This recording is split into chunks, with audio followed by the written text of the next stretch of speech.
یا حبیب اللہ، الصلاۃ والسلام علیک یا سیدی یا نبی اللہ، وعلی آلک واصحابک یا سیدی یا نور اللہ۔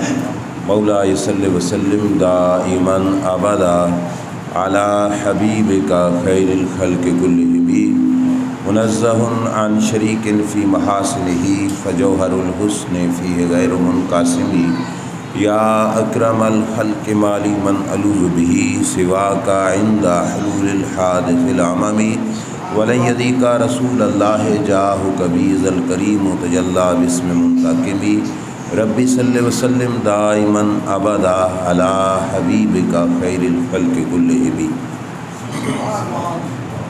اللہ کریم جل شانہ کی حمد و ثنا اور اس کے پیارے حبیب سید المرسلین خاتم النبیین امام الانبیاء حضرت محمد مصطفیٰ احمد مجتبیٰ صلی اللہ تعالیٰ علیہ وآلہ وبارک وسلم کے دربار غوربار میں ہدیہ درود و سلام بصدد و احترام عرض کرنے کے بعد معزز سامعین السلام علیکم ورحمۃ اللہ وبرکاتہ۔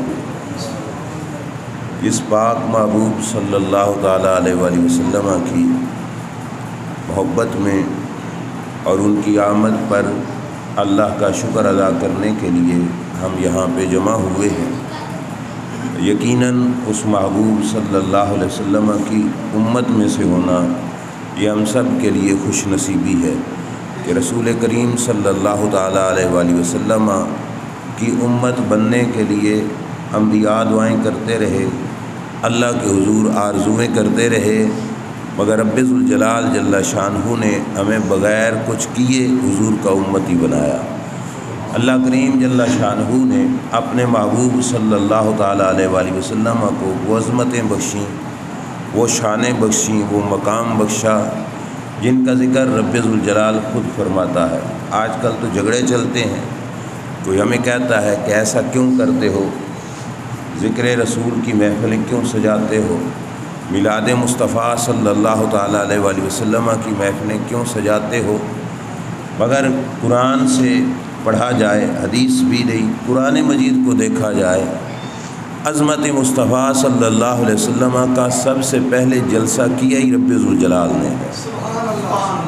اللہ کریم جل شانہ حضور کی عظمت کے حوالے سے، ویسے تو کائنات بنائی بھی حضور کی خاطر، جہان سارا بنا حضور کی خاطر، لیکن جو مین جلسے ہوں گے اللہ کریم جل شانہ کی طرف سے، وہ رسول کریم صلی اللہ علیہ وسلم کی عظمت کے رب نے 3 جلسے کرنے ہیں۔ کتنے جلسے؟ جن میں سے 2 جلسے ہو چکے ہیں اور 1 جلسہ رب ذوالجلال فرمائے گا۔ سب سے پہلا جلسہ جو رب ذوالجلال نے رسول کریم صلی اللہ علیہ وسلم کی عظمت کا کیا، یہ اس وقت کی بات ہے کہ ابھی کوئی نبی دنیا پہ تشریف نہیں لایا تھا، ابھی انسانیت کی ابتدا نہیں ہوئی تھی کہ رب نے عالم ارواح کے اندر جس وقت روحوں کا معاملہ تھا وہاں پہ رب ذوالجلال نے ایک جلسہ منعقد کیا، اور اس جلسے کا عنوان عظمت مصطفیٰ صلی اللہ علیہ وسلم تھا۔ روحوں کے جہان میں رب ذوالجلال نے جلسہ کیا، اور پھر یہاں پہ ہم بیٹھے، اس محلے کے لوگ ہیں، اس علاقے کے لوگ ہیں جو بیٹھ کر حضور کے ذکر کی محفل سجا کے بیٹھے ہیں، لیکن جو جلسہ وہاں پہ ہوا تھا اس جلسے کے اندر کوئی 50-60 بندہ نہیں، کوئی 100 یا 1000 بندہ نہیں، اللہ کریم نے 1.25 لاکھ کم و بیش نبیوں کی روحوں کو جمع فرمایا۔ اب عام بندے نہیں، وہاں پہ کون ہیں؟ اللہ کے نبی ہیں، سارے نبیوں کی روحیں اللہ کریم جل شانہ نے جمع فرمائی، اور جمع فرما کے رب ذوالجلال جل شانہ نے ان کو کیا فرمایا؟ فرمایا لما آتیتکم من کتاب و حکمہ، فرمایا نبیو تمہیں میں نے کائنات کے اندر لوگوں کی ہدایت کے لیے، لوگوں کی بھلائی کے لیے بھیجنا ہے۔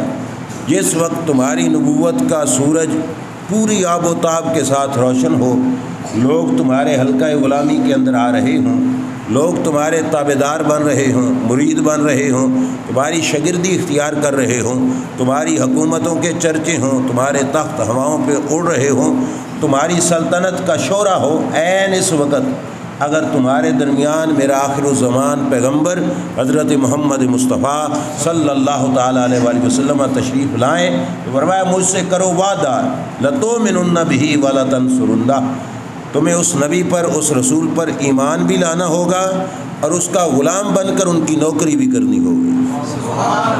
اللہ کریم نے اس بات کا پابند سارے نبیوں کو کیا۔ اب دیکھو جلسہ ہے اور جلسے میں وعدہ کیا لیا جا رہا ہے۔ اللہ فرماتا ہے نبوت اور رسالت کے بعد تمہاری عظمتوں کے چرچے ہو رہے ہوں، لوگ تمہارے غلام بن رہے ہوں، ایسے میں اگر تمہارے پاس میرے رسول آ جائیں تو اپنی نبوت اور رسالت کو چھوڑ کر میرے رسول کی غلامی اختیار کرنی پڑے گی۔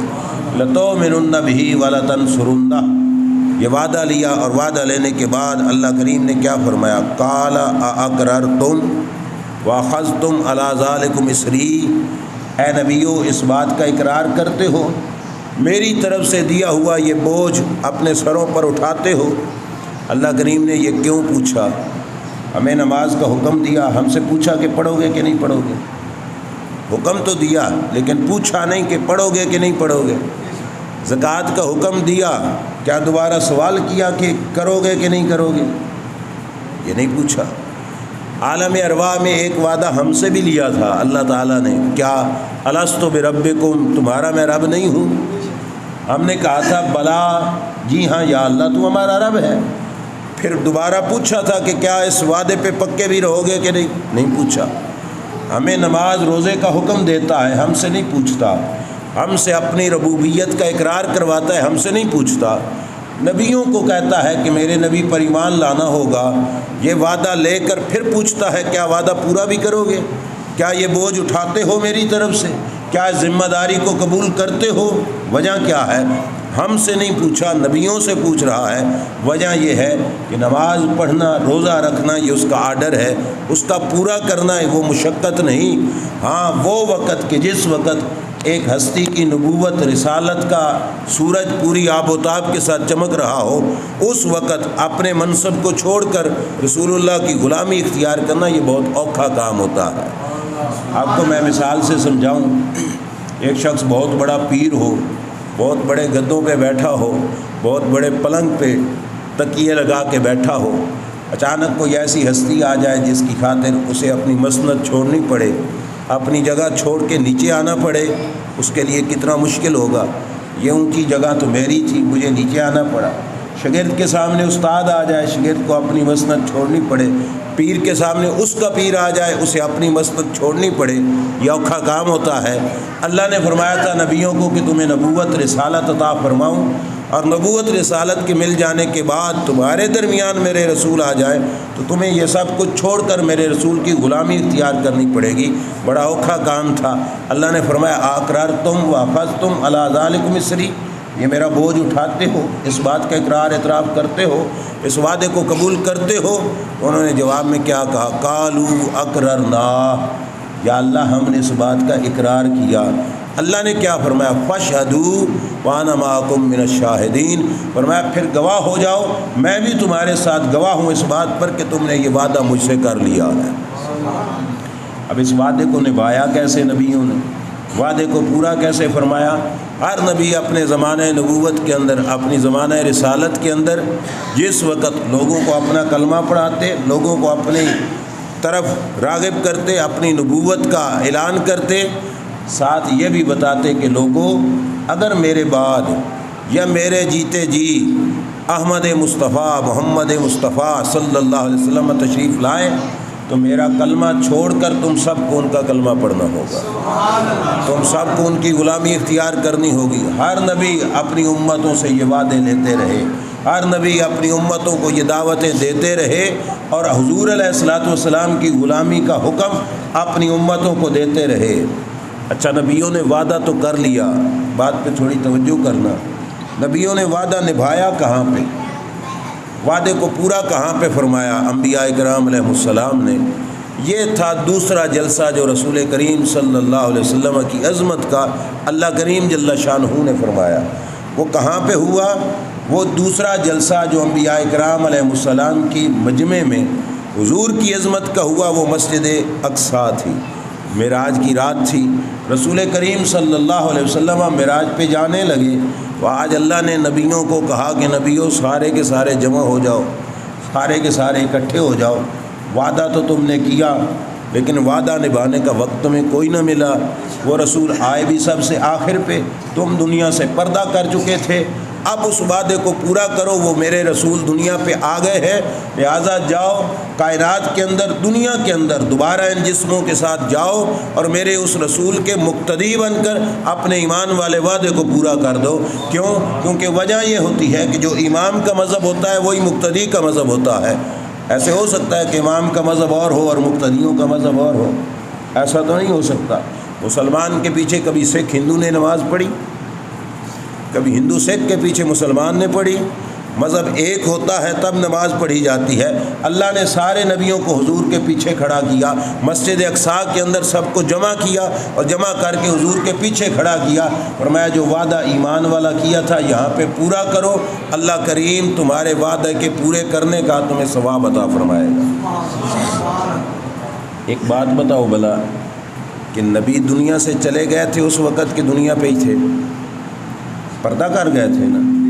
دنیا سے پردہ کر جانے کے بعد بھی جب بات آئی حضور علیہ الصلوۃ والسلام کے ساتھ کیے ہوئے وعدے کی تو رب ذوالجلال نے ان کو دوبارہ دنیا پہ تشریف لانے کا موقع عطا فرمایا۔ دوبارہ دنیا پہ آ گئے اور حضور علیہ الصلوۃ والسلام کے مقتدی بھی بنے۔ سرکار کے مقتدی بن کر حضور کی اقتداء کے اندر انہوں نے نماز بھی ادا کر لی۔ کیا ثابت ہوا کہ جس وقت حضور علیہ الصلوۃ والسلام کی آمد پر، سرکار کی دنیا پہ جلوہ گری پر اور سرکار کے ایمان لانے والے وعدے کو نبھانا ہو تو اللہ قبروں سے بھی نبیوں کو اجازت دے دیتا کہ جاؤ قبروں سے بھی نکل کر میرے نبی علیہ الصلوۃ والسلام کی آمد پر حضور علیہ الصلوۃ والسلام کے مقتدی بنو تاکہ لتؤمنن بہ والا وعدہ پورا ہو جائے۔ پھر رسول کریم صلی اللہ تعالیٰ علیہ وآلہ وسلم نے اپنی زندگی میں جو ایک حج کیا، سرکار دو عالم صلی اللہ علیہ وسلم حج پہ تشریف لے گئے۔ آپ کو پتہ ہے حاجی کی زبان سے ایک صدا نکلتی ہے، آواز نکلتی ہے لبیک اللہم لبیک والی۔ سرکار پڑھتے ہیں لبیک اللہم لبیک، غیب سے بھی آوازیں آتی ہیں لبیک اللہم لبیک کی۔ نبی کریم علیہ الصلوۃ والسلام نے سے صحابہ نے پوچھا یا رسول اللہ آپ کی آواز کے ساتھ یہ جو اور آوازیں آتی ہیں لبیک اللہم لبیک کی یہ کہاں سے آتی ہیں؟ تو نبی کریم علیہ الصلوۃ والسلام نے فرمایا یہ آواز اللہ کے نبی موسیٰ علیہ السلام کی ہے۔ اس حدیث کی شرح میں امام نووی فرماتے ہیں کہ وجہ یہ تھی کہ جس وقت آقا کریم علیہ الصلوۃ والسلام نے حج کیا، انبیاء نے اپنی زندگی میں تو حج کر لیے تھے، کعبہ شریف کے طواف بھی کر لیے تھے۔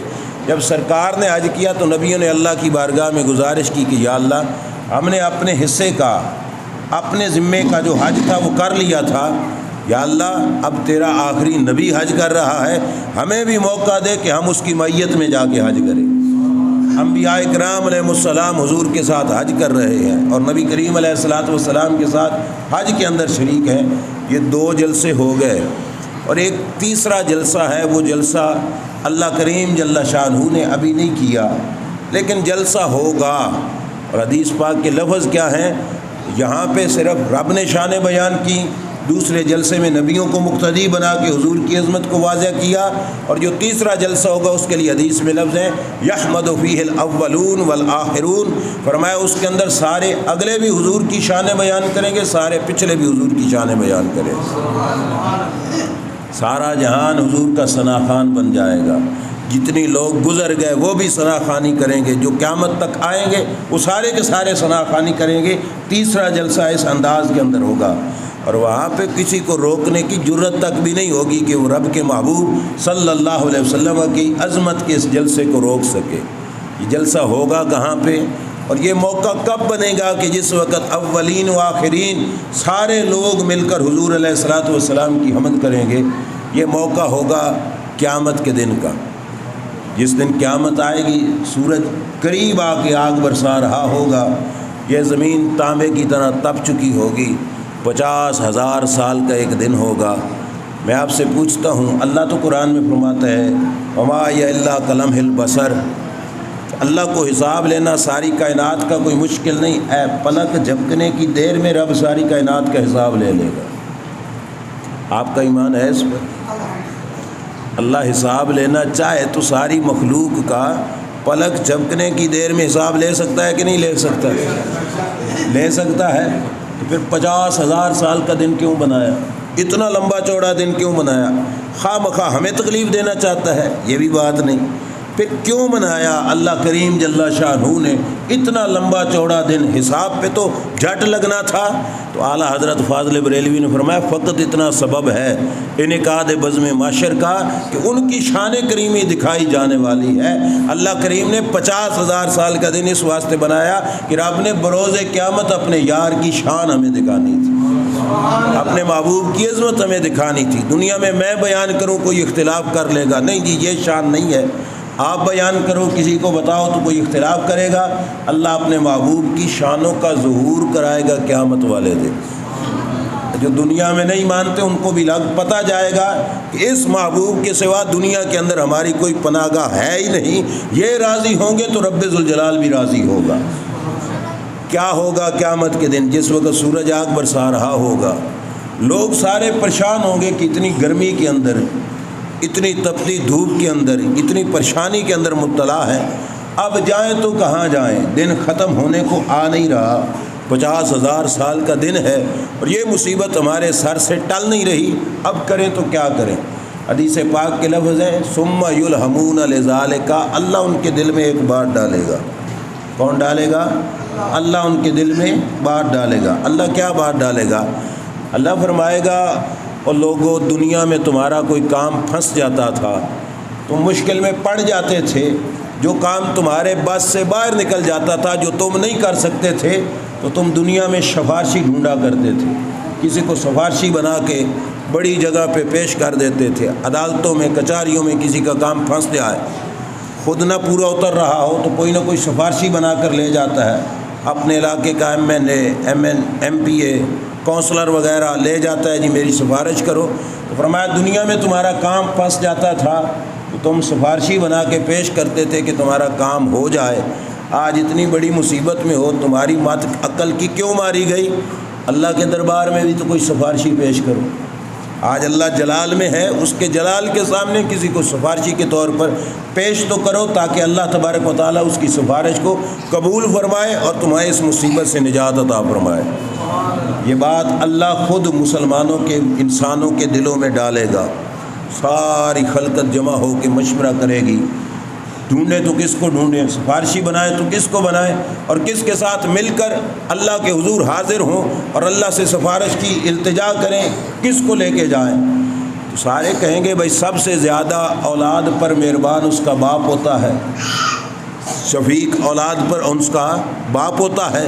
تو ہم سب کے جو اجتماعی اکٹھے ایک باپ ہیں وہ حضرت آدم علیہ السلام ہیں۔ ہمارے باپ بھی ہیں، مسجود ملائکہ بھی ہیں، اور اللہ نے ڈھیر سارا علم بھی ان کو عطا فرمایا، لہذا آؤ سارے کے سارے مل کر آدم علیہ السلام کی بارگاہ میں جاتے ہیں۔ اے ساری مخلوق، صرف آپ نہیں، صرف فیصل آباد شہر کے نہیں، صرف 2022 کے لوگ نہیں، جب سے کائنات بنی جب تک رہے گی، اس وقت تک جتنے لوگ دنیا میں آنے ہیں، جو آ چکے ہیں، جو آئیں گے، یہ سارے کے سارے جمع ہو کر آدم علیہ السلام کی بارگاہ میں حاضر ہوں گے۔ ابا جان آپ ہمارے باپ ہیں، اللہ نے آپ کو عزت بخشی، فرشتوں سے آپ کو سجدہ کروایا، بڑی عظمت دی، بڑی شانیں دیں۔ آج رب بڑے جلال میں ہے، ہماری سفارش کیجیے اللہ کی بارگاہ میں تاکہ اللہ تعالیٰ کا جلال جمال میں بدل جائے، اس کا کار و غضب رحم و کرم کے اندر بدل جائے، اس کا انتقام انعام کے اندر بدل جائے۔ یا اللہ کی بارگاہ میں سفارش کرو۔ آدم علیہ السلام کہیں گے آج وہ رب بڑے جلال میں ہے، میں تو خود خوف زدہ ہوں، میں تو اپنی ذات کے لیے سوچ رہا ہوں تمہاری سفارش کیسے کروں، لہذا جاؤ کسی اور کے پاس، میں سفارش نہیں کر سکتا۔ اولاد ہوگی اپنے باپ سے کہیں گے پھر آپ ہی بتاؤ کہ کس کے پاس جائیں، آپ ہی تو بتا دو پھر کس کے پاس جائیں۔ تو آدم علیہ السلام کہیں گے جاؤ حضرت نوح علیہ السلام کے پاس، رب کے بڑے پیارے پیغمبر ہیں۔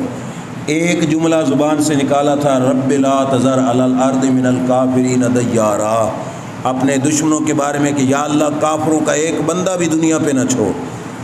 اللہ نے وہ پانی بھیجا نا اور ساری لوگ غرق ہو گئے تھے۔ آدم علیہ السلام نے کہا جاؤ ان سے کہو کہ تمہاری رب موڑتا نہیں، ایک جملہ بولا تھا کہ سارے کے سارے ڈبو دیے، آج ایک جملہ ہمارے حق میں بول دو تاکہ اللہ تعالی ہم سب کو نجات دے دے۔ ساری کائنات چل کے حضرت نوح علیہ السلام کے پاس جائے گی۔ نوح علیہ السلام کہیں گے میں تو آپ پریشانی کے اندر مبتلا ہوں، میں تو رب کے سامنے عرضی کی طاقت نہیں رکھتا، لہذا جاؤ تم کسی اور کے پاس جاؤ۔ ساری مخلوق نوح علیہ السلام سے کہے گی پھر آپ ہی مشورہ دے دو، پھر کس کے پاس جائیں؟ تو کہیں گے چلو جاؤ ابراہیم خلیل اللہ علیہ السلام کے پاس۔ اللہ کے خلیل بھی ہیں، اللہ کے محبوب بھی ہیں، اللہ کی خاطر بڑی قربانیاں دیں، اپنے بیٹے کے گلے پہ چھری رکھ دی تھی، ان کی بارگاہ میں جاؤ، اللہ کا گھر تعمیر کیا تھا، ان سے کہو وہ تمہاری سفارش کرے۔ ساری خلقت مل کر ابراہیم علیہ السلام کے پاس حاضر ہوگی، حضور ہمارے لیے رب سے سفارش کیجئے، ہم بڑی مشکل میں ہیں۔ ابراہیم علیہ السلام کہیں گے مجھے اپنی پڑی ہے، آج کے دن میں کسی کے لیے کچھ نہیں کہہ سکتا، لہذا جاؤ تم کسی اور کے پاس جاؤ۔ حضور کس کے پاس جائے؟ ابراہیم علیہ السلام کہو گے جاؤ موسیٰ علیہ السلام کے پاس۔ اے دنیا میں رہ کر طور پہ کھڑے ہو کے رب سے ہم کلام ہو کے باتیں کر لیا کرتے تھے اور رب ذوالجلال کی باتیں سن لیا کرتے تھے، ان سے جا کے عرض کرو کہ آج تمہارا یہ دکھڑا اللہ کے حضور پیش کریں اور اللہ تعالیٰ ان کی عرضی کو قبول کرے گا اور تمہیں اس مشکل سے نجات عطا فرمائے گا۔ ساری مخلوق مل کر گئی حضرت موسیٰ علیہ السلام کے پاس۔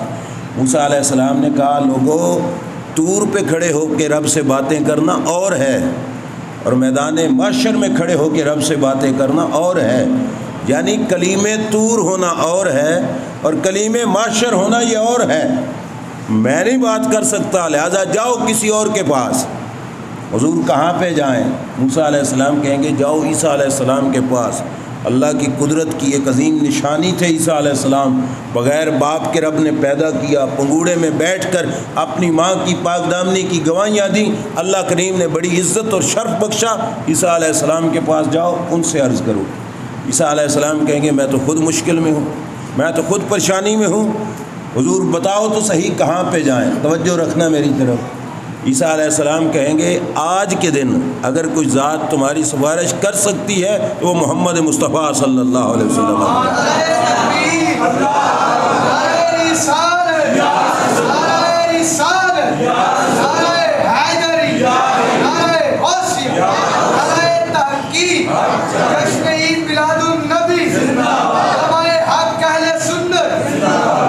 عیسیٰ علیہ السلام ساری مخلوق کو حضور کے دربار میں بھیج دیں گے، جاؤ حضور کے پاس، ان سے جا کے کہو کہ وہ تمہاری سفارش کرے۔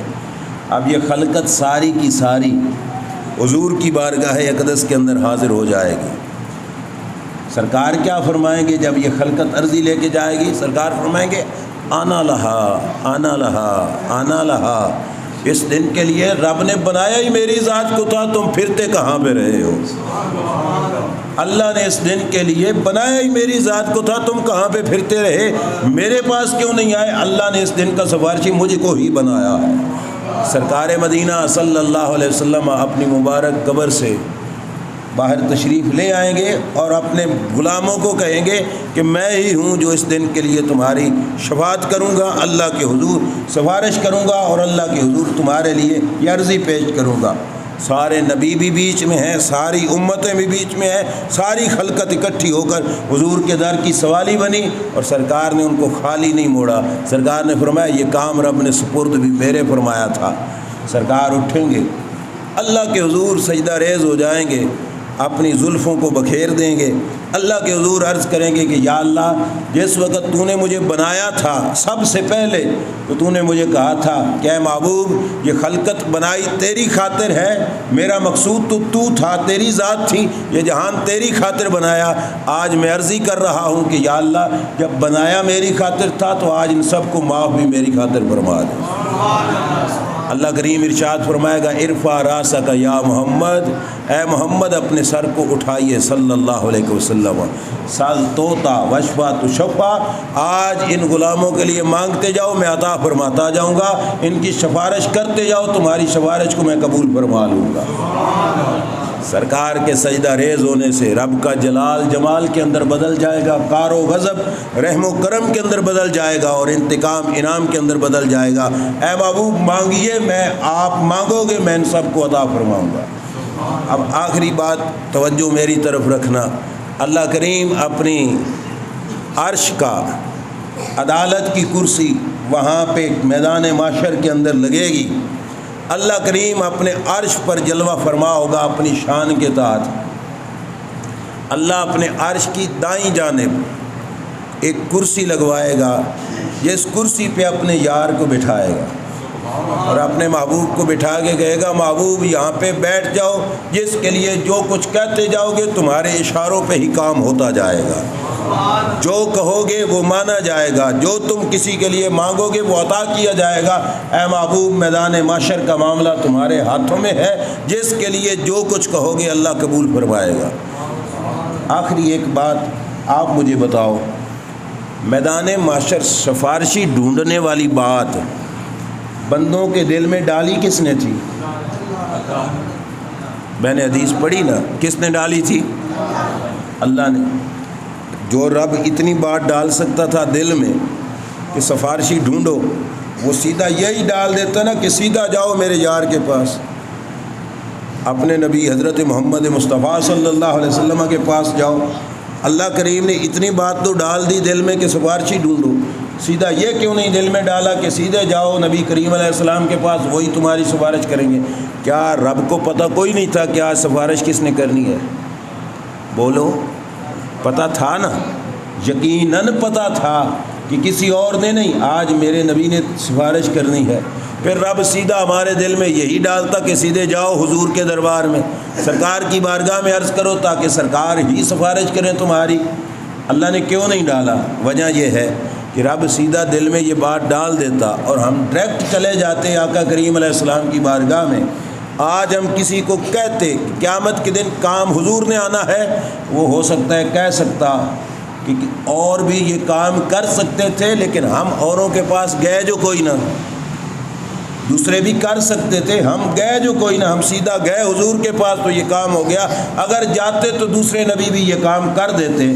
رب نے سیدھا حضور کا راہ نہیں دکھایا، بلکہ کہا چلو کہہ لیں آج آدم علیہ السلام سے، نوح علیہ السلام سے کہہ لیں، ابراہیم علیہ السلام سے کہہ لیں، تاکہ ان کا یہ یقین ہو جائے کہ خلیل و نجی کلیم و مسیح سبھی سے کہیں نہ بنی، یہ بے خبری میں ہے خلق پھری کہاں سے کہاں تمہارے لیے۔ ان کو پتہ ہو جس محبوب کی ذات پر اعتراض کرتے رہے دنیا کے اندر، آج قیامت کے دن جہاں پہ آدم علیہ السلام نہیں کام آ رہے، نوح علیہ السلام، ابراہیم علیہ السلام، موسیٰ علیہ السلام، عیسیٰ علیہ السلام نہیں کام آ رہے، اس مقام پر بھی اگر کام آ رہے ہیں تو مدینے کے تاجدار کام آ رہے ہیں۔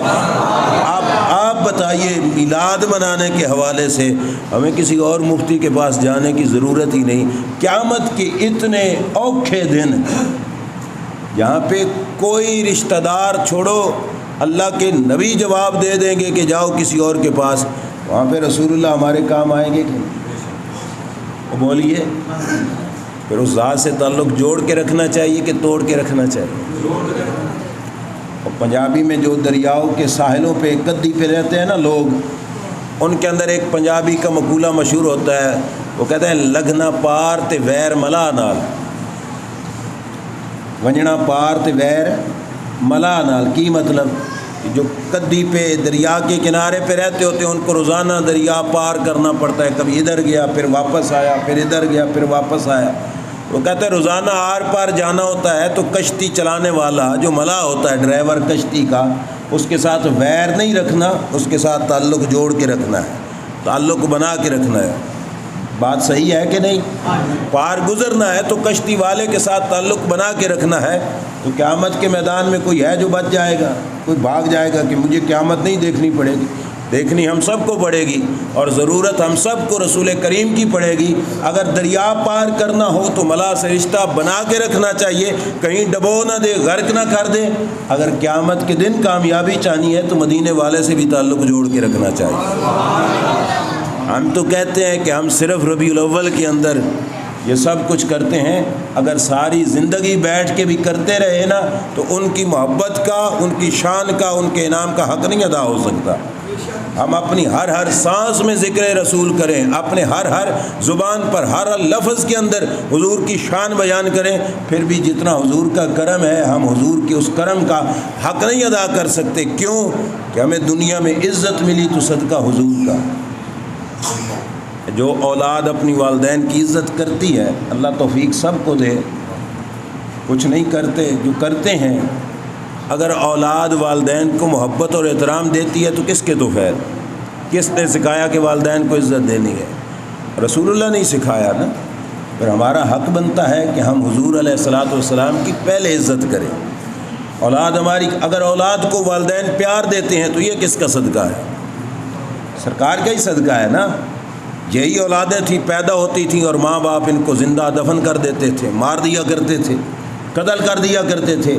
آج انہی اولادوں کی خاطر خون پسینے کی کمائیاں ماں باپ ان پہ خرچ کر رہا ہے، ساری محبتیں ان پہ قربان کر رہے ہیں، ساری دل لگیاں ان کی خاطر ہیں، تو یہ کس کا صدقہ ہے؟ سرکار کا صدقہ ہے۔ تو پتہ چلا بچوں کے سر پہ بھی محبت کا ہاتھ، والدین کے سر پہ بھی شفقت کا ہاتھ یہ رسول کریم صلی اللہ علیہ وسلم کا ہے۔ تو بچوں کو بھی چاہیے سرکار کی محبت کا جشن منائے، والدین کو بھی چاہیے کہ حضور کی محبت کا جشن منائے۔ بوڑھا ہو جائے انسان، گھر والے تنگ آ جاتے ہیں، لیکن میرے نبی علیہ الصلوۃ والسلام نے اس رنگ میں بھی اپنے امتی کو عزت بخشی۔ سرکار نے فرمایا بال سفید ہو جائیں تو بابے کو گھر کا بوجھ نہ سمجھنا، بلکہ فرمایا یہ وہ بندہ ہے جس کے صدقے سے رب تمہیں رزق عطا فرما رہا ہے۔